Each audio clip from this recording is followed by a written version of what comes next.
Aussi longtemps que l'herbe restera basse au pied de l'éléphant, même avec les meilleures intentions, la piétinera.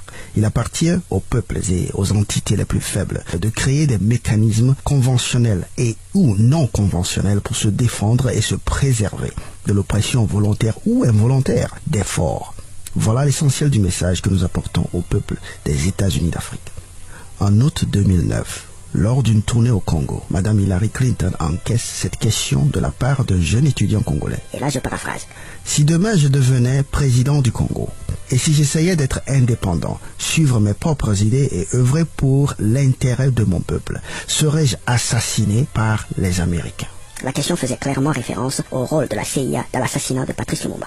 La réponse d'Hillary ne comporta ni regret, ni excuse, ni promesse de changement. Ce qui ne nous aurait pas émis outre mesure, mais ça aurait été déjà quelque chose. Au contraire, elle affirma qu'elle ne pouvait rien changer à l'histoire. Ce qui n'est pas faux. Qu'il était préférable d'oublier cette page sombre et de regarder l'avenir. Ça, c'est moins vrai.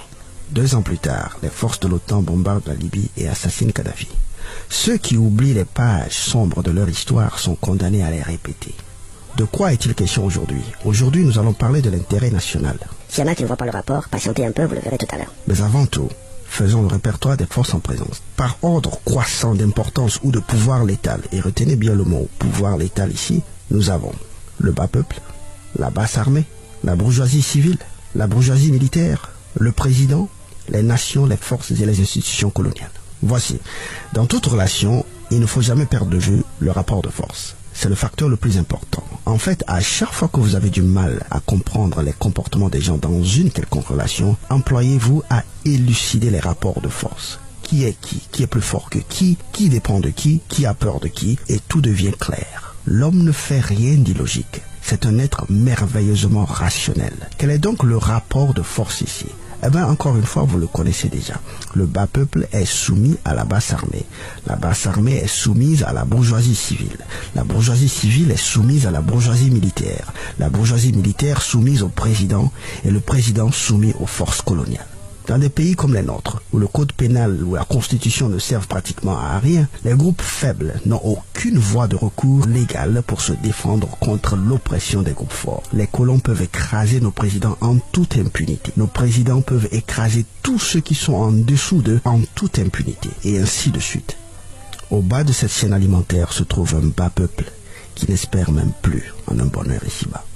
Maintenant que nous avons étalé les forces en présence et les rapports entre ces forces, nous pouvons à présent explorer ce grand concept qu'est l'intérêt national. Notez bien ceci, l'intérêt national n'existe pas.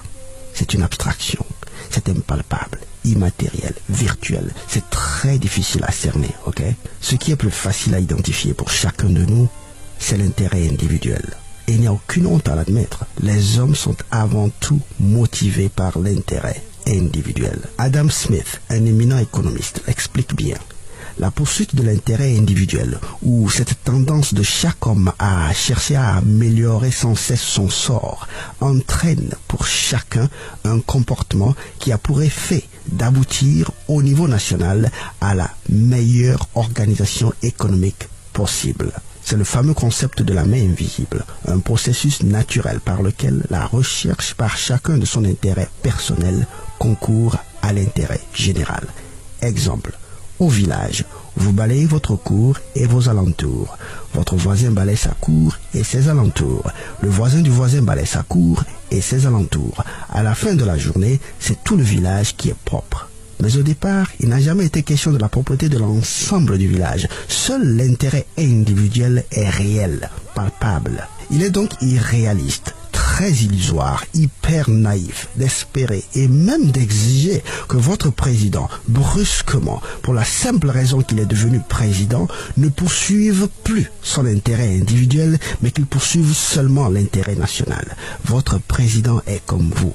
Il est avant tout un humain, un individu. Il est naturellement programmé pour d'abord veiller à son intérêt personnel, veiller sur son sort. C'est une réalité absolument humaine et immuable qu'il vaut mieux ne ni dénier ni dénoncer parce qu'elle est là pour rester. Il faut seulement apprendre à la guider, la manipuler, la contourner, créer des mécanismes. Chaque peuple doit s'arranger pour que l'intérêt individuel de son leader puisse coïncider avec l'intérêt général de la nation. En d'autres termes, dans votre poursuite de l'intérêt national, qui n'est d'ailleurs qu'un déguisement de votre intérêt individuel, n'oubliez jamais que votre leader, lui aussi, est avant tout motivé par son intérêt individuel. Si ça ne l'arrange pas, il ne le fera pas. Si vous satisfaire implique qu'il sera tué par l'Occident, il ne vous satisfera pas. Son nom, c'est Faure Gnassingbé, c'est Ouattara, c'est Biya, c'est Bongo, c'est Nguesso, c'est pas Jésus-Christ. Il ne sera pas l'agneau à immoler pour le peuple. Non. Il a aussi droit à vivre. Depuis la grande collision des civilisations, chaque leader d'une nation pauvre qui a voulu servir les intérêts de son peuple a été tué par les nations riches. Nos leaders d'aujourd'hui le savent. Voilà pourquoi ils ont du mal à nous servir. Il y a un chantage ignominieux qui pèse sur leur tête comme une épée de Damoclès, prête à les trucider au moindre signe de nationalisme.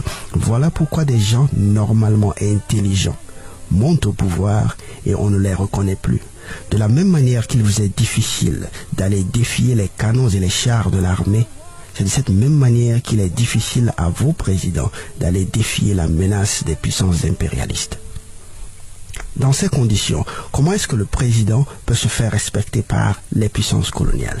Comment est-ce que l'armée peut se faire respecter par le président? Comment est-ce que la bourgeoisie peut s'assurer du respect de l'armée? Et comment est-ce que le peuple, qui, dans l'état actuel des choses, est le maillon le plus faible de ce spectrum, peut se garantir le respect de toutes les autres forces? Par quel mécanisme conventionnel et non conventionnel l'herbe peut-elle éviter de se faire écraser par l'éléphant? Nous sommes 1 milliard d'Africains à vouloir le savoir. L'histoire nous l'enseigne et nous allons le partager dans les prochaines leçons. Mais d'ici là, faisons circuler cette vidéo ou même seulement la portion audio de cette vidéo. Faisons-la circuler sur Facebook, sur YouTube, sur WhatsApp. Pensons d'ailleurs à créer nos propres médias d'information.